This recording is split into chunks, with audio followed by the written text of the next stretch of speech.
It is good to see you. Welcome into day 37 of the Great CICO Experiment. All right, today is check-in day, so let's go ahead and get to some updates there. All right, so we checked in this morning at 201.5 pounds, so we are down a little bit, but as I'm going to go over later in this video, we are going to make an adjustment to the calories.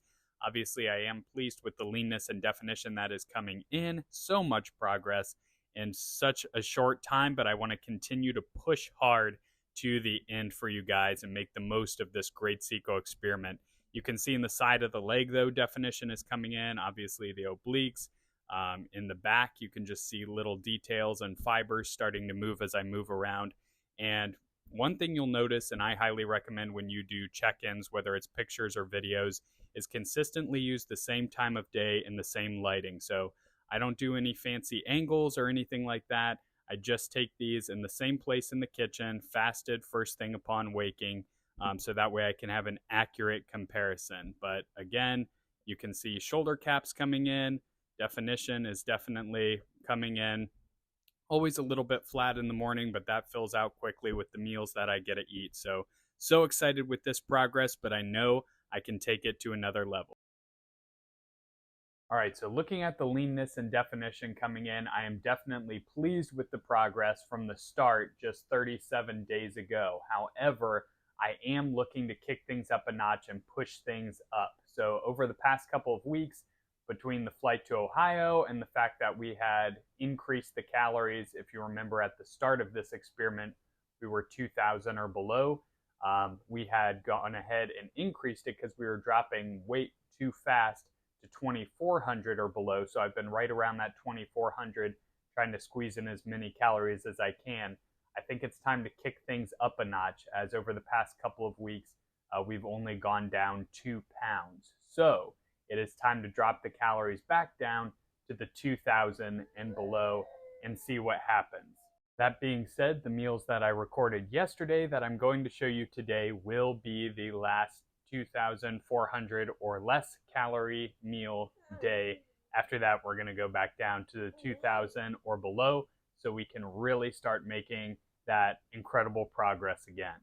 And so let's go ahead and jump into the meals and the workout. For breakfast, we had a bowl of Frosted Flakes. This was the last serving of the Frosted Flakes, and this was a YouTube commenter recommendation, so thank you for that. But boy, Tony the Tiger's stare is just kind of haunting.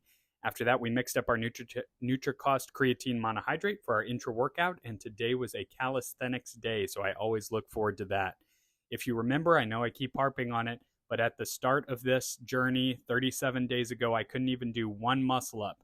Now, I can do 5 in a row easily. I probably could have gone for 6 or 7, but my goal with the workouts is always progressive overload without pushing myself to true failure. I'm not trying to beat up my body or my central nervous system, just trying to constantly get better and progress. And that seems to be working really well. I was super excited about that.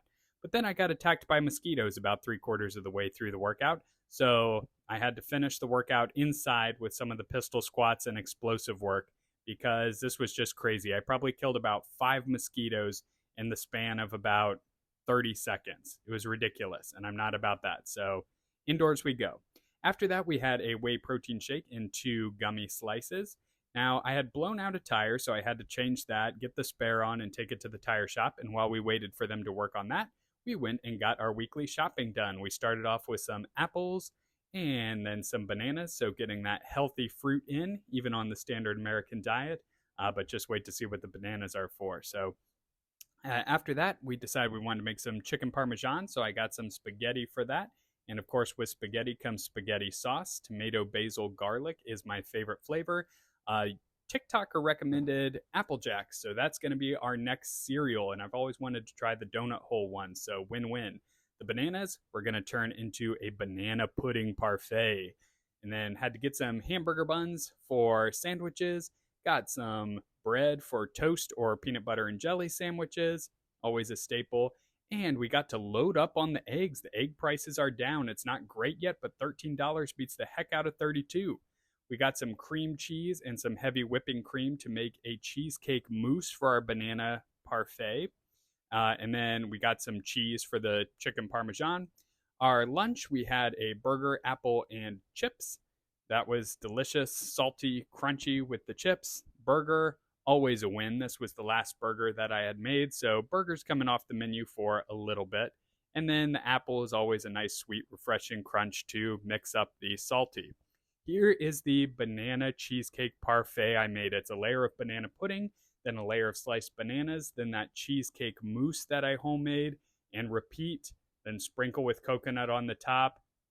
It was so good. I'm really looking forward to homemaking some of my desserts now. Let's take advantage of this great CICO experiment and get some baking in. That is really a relaxing, happy place for me. But oh my goodness, this was so good. I love banana pudding. I love cheesecake. Amazing. The chicken parmesan, we had the pasta, a southern fried chicken breast, and then some sauce and the cheese sprinkled on top. So we finished off that day with the 2,400 calories and 145 grams of protein. All right, now that we've covered check-ins, shopping, meals, the workout, let's go ahead and hit a brief mindset portion for today's video.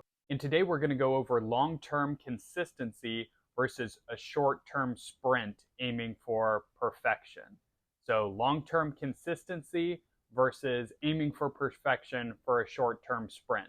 So what do I mean by that, and how does that apply to this journey and potentially your fitness journey? So let's start off with the diet.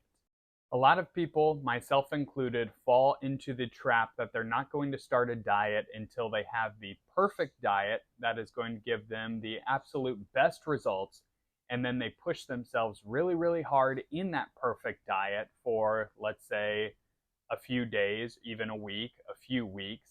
And then after a while, that diet starts to catch up on them. Diet fatigue starts to hit. They have cravings that come up, and eventually they crack and break.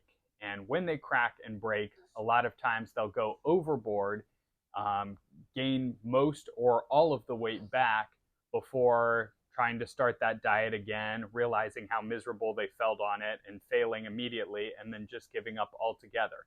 Something along those lines. The cycle repeats. So that would be the aiming for perfection short-term sprint. Hey, I'm only going to eat lean protein and vegetables, and I'm going to lose so much weight and I'm going to look amazing.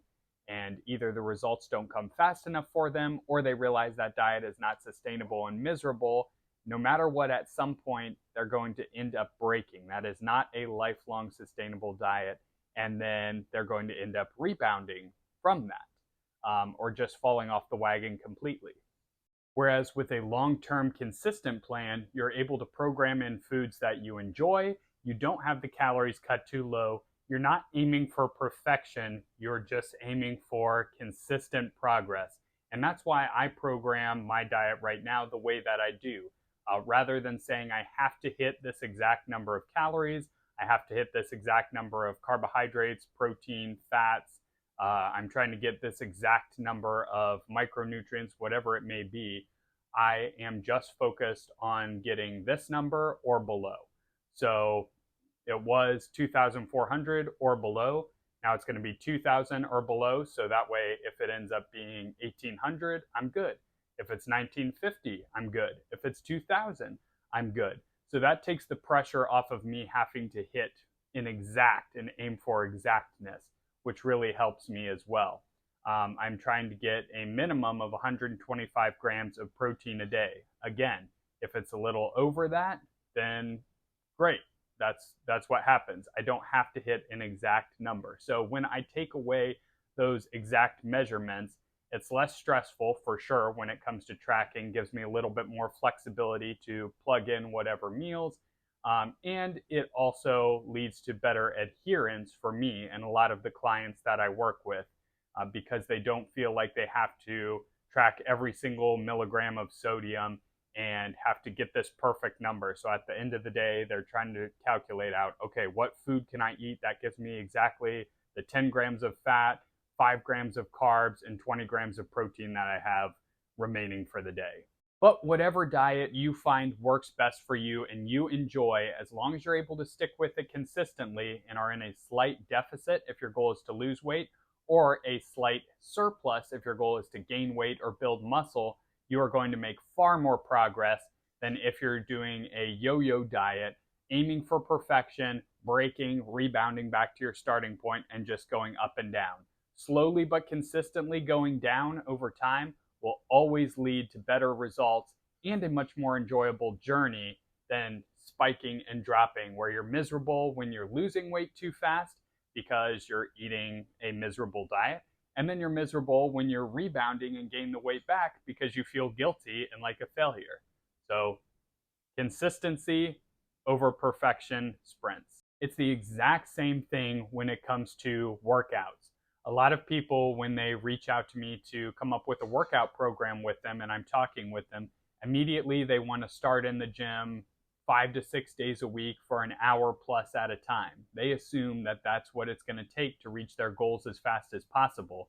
But what they don't know is after over a decade of doing this, I have seen pretty much everybody who takes that approach eventually crack and break, usually within the first couple of weeks, when they realize that that plan is just not sustainable around a busy life and everything else they have going on.